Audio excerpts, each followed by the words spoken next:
전 세계에서 시가총액이 가장 높은 기업은 어디일까요? 11월 3일 기준 국내 시장 코스피 기업들을 다 합친 시가총액이 1600조 가량인데 이 회사는 2100조! 최근 새로 나온 제품이 사전 예약 시작과 동시에 품절이 되면서 전 세계 1위 스마트폰 위협을 과시했는데요. 여러분들은 어떤 물건을 살 때 나는 이 제품이 나오면 꼭 사전 예약하고 바로 사야겠다! 그런 물건이 있었나요? 근데 이 기업은 새로운 제품을 내놓을 때마다 계속 이런 현상을 불러일으키죠. 충전기도 안 준다고 투덜거리면서 계속 사고 있죠. 오늘 소개할 이 브랜드, 전 세계 스마트폰 역사의 획을 그은 애플입니다. 제 주변에는 타 브랜드 휴대폰을 사용하다가 애플로 이동했다는 사람들은 많아도 애플에서 타 브랜드로 옮겼다는 사람들은 적은데요. 그럼 도대체 왜 이토록 애플에서 헤어나질 못할까요? 그걸 알아보기 위해 애플 설립자 스티브 잡스를 알아볼까 합니다. 잡스는 1955년 미국 캘리포니아주 샌프란시스코에서 태어났는데요. 그리고 바로 보호시설에 맡겨집니다. 근데 잡스를 입양하려던 변호사 부부가 막판에 갑자기 딸을 원한다고 하면서 입양에 실패가 됐고 그 후 폴 잡스와 클라라 잡스가 아이를 입양하게 됩니다. 부부는 잡스를 최선을 다해서 키웠는데요. 어느 날 동네 한 아이가 잡스한테 너희 친부모는 너를 버린 거야 라고 그랬다고 합니다.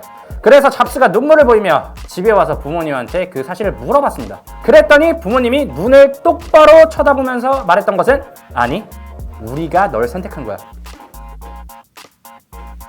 기계공이었던 아버지 폴은 물건이 안 보이는 부분까지 정성을 다해서 만들었어요. 그걸 잡스에게도 가르쳤고 잡스가 어려서부터 그런 걸 보고 배웠는데 애플 제품이 마감이 정말 월등하고 내부까지 아름다운 것을 보면 아버지의 영향이 큰 것 같습니다. 애플을 소개하려면 이 사람을 뺄 수 없죠. 스티브 잡스의 5년 고등학교 선배, 1976년 애플을 공동 창업한 스티브 워즈니악입니다. 컴퓨터를 혼자서 소프트웨어에서부터 시작해 결국 PC를 만든 사람이에요. 하지만 컴퓨터를 만들었는데 이걸 팔려는 생각까지는 못합니다. 그런 천재를 알아보고 설득해서 팔자고 제안한 게 스티브 잡스입니다. 나중에 워즈니악은 컴퓨터는 내가 만든 게 맞는데 잡스가 없었다면 애플도 없었고 제품을 팔 수도 없다 라고 말했는데요. 그리고 자기는 그냥 엔지니어가 되는 게 꿈이었는데 잡스는 상류사회로 치고 올라가려는 욕심이 있었다 라고 말했습니다. 참고로 초기 사업 자금도 잡스는 자기 차를 팔아서 초기 투자금도 더 많이 넣었다고 하죠. 여기서 애플이라는 이름이 만들어지는 게 참 재밌는데요. 당시 채식만 하던 잡스가 과일만 먹고 있었는데 사과 농장 갔다 오는 길에 사과 이야기를 하면서 결정이 됐다고 합니다. 그럼 스티브 잡스는 언제 돈을 벌었을까요? 1976년 워즈니악이 제작을 맡고 잡스가 영업을 했던 애플 1 그리고 모니터, 키보드, 본체를 모두 갖춘 완성형 PC 애플 2 77년 출시되면서 애플은 크게 성장합니다. 애플 로고는 애플 2가 나올 때쯤 지금의 형태로 바뀐 겁니다. 그리고 애플 2 출시 3년 뒤에 애플이 미국 주식시장에 상장이 되는데요. 애플의 창업자 스티브 잡스는 이때 자산 평가에 2억 5,600만 달러, 현재 가치로 따지면 약 1조 원이라고 합니다. 근데 여기서 재밌는 건 애플에서 이 사람이 없었으면 안 되죠. 1983년 애플은 어딜 가든 승승장구했지만 잡스는 자기가 너무 어려 경험도 없고 같은 경쟁자들의 추격이 너무 거세다고 생각했습니다. 잠깐 딴 얘기지만 이때 성격이 어느 정도였냐면요. 채식을 하기 때문에 몸에서 냄새가 안 난다. 그래서 잘 씻지도 않고요. 명상 같은 걸 하기 때문에 맨발로 돌아다녔어요. 그리고 스트레스 받는다고 사원들에게 화를 많이 내고 무시하는 건 또 기본이었습니다. 그래서 제대로 된 경험이 있는 CEO 영입을 추진하는데요. 그게 바로 콜라 하면 유명한 펩시의 스컬리를 영입합니다. 당시 이직을 주저하는 스컬리에게 잡스가 한 얘기가 유명하죠. 평생 설탕물만 팔면서 인생을 허비할래요? 아니면 세상을 바꿀 기회를 얻고 싶습니까? 그 후로 그 당시 컴퓨터는 글자 표시가 됐는데요. 그런 컴퓨터를 그림 아이콘 또는 예쁜 디자인으로 유명한 매킨토시를 내놓으면서 애플은 더 큰 성공을 거둡니다. 하지만 그 영광은 오래가지 않았는데요.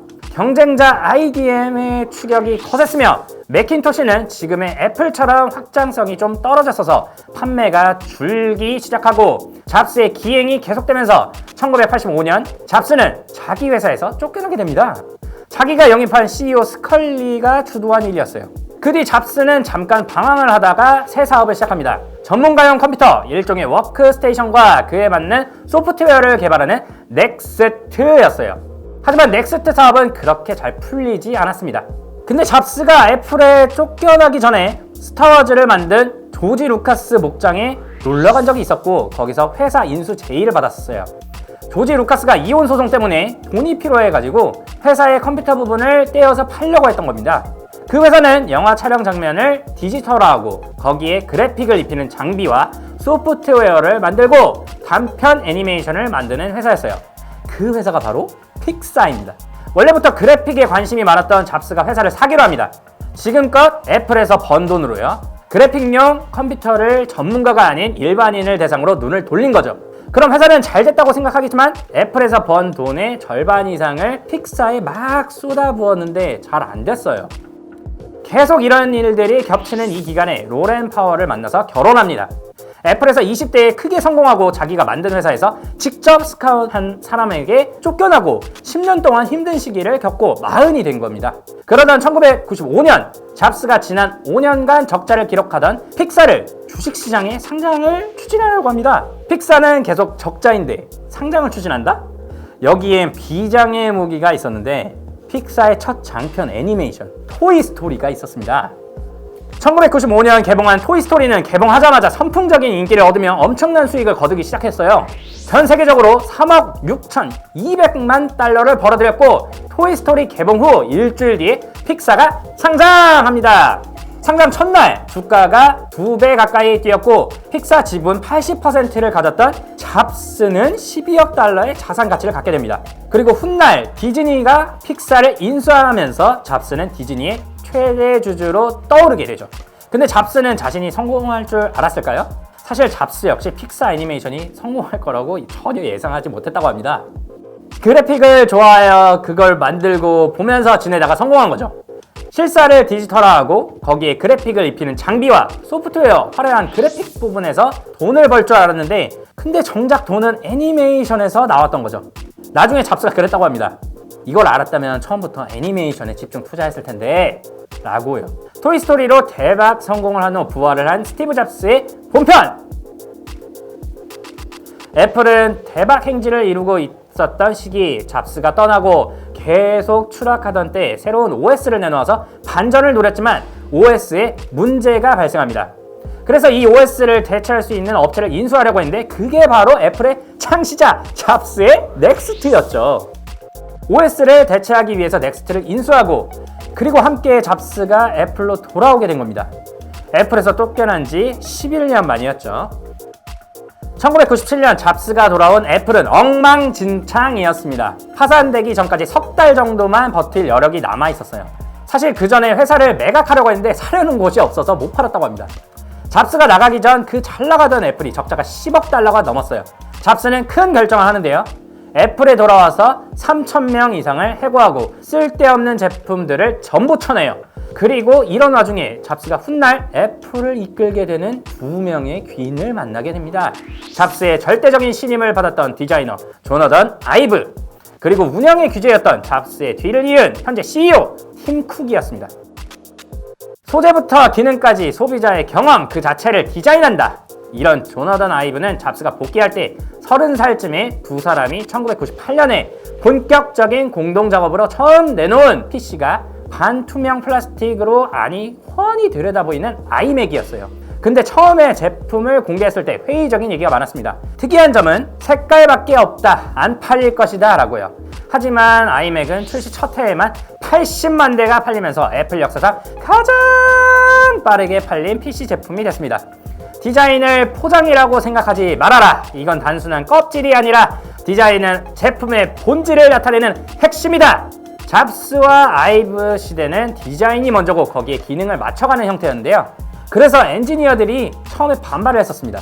아니 이걸 어떻게 해요? 이게 말이 되냐? 물어보면은 잡스가 내가 CEO고 할 수 있다고 생각하니까 너는 하면 돼 라고 했는데 그렇게 잘 팔리니까 말을 안 들을 수가 없는 거죠. 이 얼마나 애플의 제품이 매력적이었으면 아이맥 구매자의 32%가 PC를 처음 산 사람들이었어요. 그리고 이걸 처음에 주문 생산한 해외 업자가 LG전자라고 합니다. 아무튼 잡스는 아이브와 함께 PC, 아이팟, 아이폰, 아이패드 등 만들면서 다시 애플을 외관 디자인 중심에서 포장까지 가장 세심하게 잘 만든 회사로 일으켜 세웠습니다. 그리고 아이팟, 지금은 휴대폰으로 음악을 다 들을 수 있는데 예전에는 mp3 플레이어가 있어야 음악을 들을 수 있었죠. 암튼 애플은 2001년에 가장 단순하고 아름다운 뮤직 플레이어라는 평가를 받은 아이팟을 공개합니다.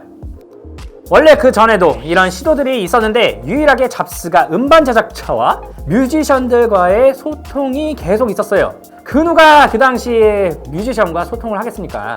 그리고 그 교류가 계속 있어서 그 사람들을 설득해 아이튠즈 스토어라는 걸 개설하기로 했습니다. 음원 가진 사람들이 이걸 해야 되기 때문에 그간 행보와는 달리 윈도우즈용 아이튠즈도 내놓았고요. 아이튠즈 스토어 6일 만에 100만 곡 판매! 3년도 안 돼서 10억 번째 곡을 판매합니다. 불법 복제라는 골치 때문에 무너져가던 음악 시장이 아이튠즈 스토어가 나오면서 새로운 차원으로 살아났다! 이런 평가가 지배적이죠. 그 때문에 아이팟이 더더욱 부각된 건 물론이고 당시 한 해에 수천만 대의 아이팟이 팔렸는데 애플의 전체 매출의 절반 가까이가 아이팟에서 나온 거죠. 또 어느 날 잡스는 폰 카메라가 생겨나고 나서 카메라 업체들이 맥을 못 추는 현상을 지켜봤어요. 그러면서 뮤직 플레이어를 핸드폰에 담아 쓰기 시작하면 우리 아이팟이 또 무너지는 건 한순간 아닌가 이런 생각을 하죠. 그래서 모토로라 같은 기존의 제작사들과 협업을 해가지고 아이팟을 핸드폰에 심는 작업을 의뢰했습니다. 근데 이게 마음에 안 드는 겁니다. 나중에 뭐라고 얘기했냐면 말로만 스마트폰이지 스마트하지 않다라고 했죠. 결국 애플이 전화기를 만들기로 합니다. 그리고 2007년에 아이폰이 공개되면서 드디어 스마트폰 세상을 일반 사람들에게 열어줬다 이런 평가를 받죠. 아이폰은 출시 10년 만에 12억 대 이상 팔리면서 애플의 800조 원 넘는 매출을 가졌습니다. 이게 어느 정도 영향이 대단했냐면 아이폰과 같은 형태의 스마트폰을 만드는 업체들은 살아남고 그러지 못한 업체들의 과거의 위상을 잇는 거죠. 또 카카오의 김범수 의장이 미국에 가 있을 때 애플의 아이폰 출시 보고 카카오톡을 만들었다고 합니다. 아이폰 같은 스마트폰에 맞춰서 움직인 기업들은 살아남았고 아닌 업체들은 도태된 거예요. 그리고 아이폰은 기업가 뿐만이 아니라 일반 사람들의 삶도 엄청 많이 바꿨죠. 이 모든 과정에서 잡스와 아이브 중심으로 핵심적인 아이디어를 제품화시키고 양산에 성공시킨 사람이 바로 팀 쿡이죠. 잡스가 애플에 복귀한 뒤 얻은 또 한 사람의 귀인이었죠. 하지만 천하의 잡스도 중요한 귀인을 알아보지 못했는데요. 2003년에 과거 자신을 치료한 적이 있는 의사입니다. 의사가 잡스에게 CT 촬영을 권유하고 촬영 결과 췌장에 종양이 있는 게 발견됐어요. 수술 권유를 받았고 아내와 친구들 모두 수술하려고 했어요. 하지만 잡스는 이들의 조언을 모두 흘려버렸습니다. 그 대신에 자신이 과거에서부터 집중했던 엄격한 채식, 식이요법, 민간요법, 그리고 심령술까지 이런 걸 쓰면서 9개월이 흘렀어요. 그리고 9개월 뒤 다시 촬영해보니까 암덩어리는 커졌고 간 3군데로 암이 전이됐습니다. 뒤늦게서야 현대의학의 힘을 빌리고 식습관도 바꿨는데요. 이미 너무 늦어버린 상태였어요. 잡스는 장기간의 투병 생활, 그리고 여러 차례의 수술, 그리고 항암 치료를 받으면서 그 사이에도 아이패드를 내놓고 버티면서 애플을 지휘하다가 2011년 10월 5일 세상을 떠났습니다. 그의 죽음 바로 하루 전날 공개된 아이폰 4S는 잡스 생전 애플이 공개한 마지막 제품이 됐죠. 잡스의 죽음으로 전 세계에서 추모가 이어졌습니다. 사람들에게 잡스는 그냥 기업가이자 부자가 아니라 그 시대를 상징하는 아이콘 같은 존재였던 것 같아요. 그리고 잡스를 다음으로 팀 쿡이 맡은 애플은 잘 안 될 거란 우려가 많았지만 현재까지 애플의 성공을 이어가고 있습니다. 주식도 세계에서 가장 시가총액이 큰 기업으로 만든 거죠. 근본적인 혁신은 없다. 이런 비판이 나오는 와중에도 팀 쿡이 내놓은 애플워치는 롤렉스 시장 규모를 뛰어넘을 만큼 시계 산업 자체를 바꿨다. 이런 평가를 받습니다. 저는 무선 이어폰 말고 유선 이어폰을 쓰려면 불편한데요. 이 무선 이어폰인 에어팟은 처음에 이상하게 생겼다는 비판이 많았는데 엄청난 성공을 거뒀고 아이튠즈 앱스토어 같은 애플의 서비스 부문도 계속해서 성장하고 있고요. 장기적으로는 애플이 자동차까지 놓을 수 있다. 이런 전망도 나오죠. 그리고 팀쿡 시대의 애플은 이어 과거 애플이 소홀했던 협력업체 노동자, 인권, 그리고 환경보호, 기부 관행에서도 과거보다 나아졌다는 평가를 받습니다. 무엇보다 팀쿡 시대 애플의 매출과 순이익은 3배 넘게 성장했습니다. 자신이 만든 회사에서 잘렸다가 무너지려던 회사를 다시 돌아와 대성공 시대를 만든 잡스.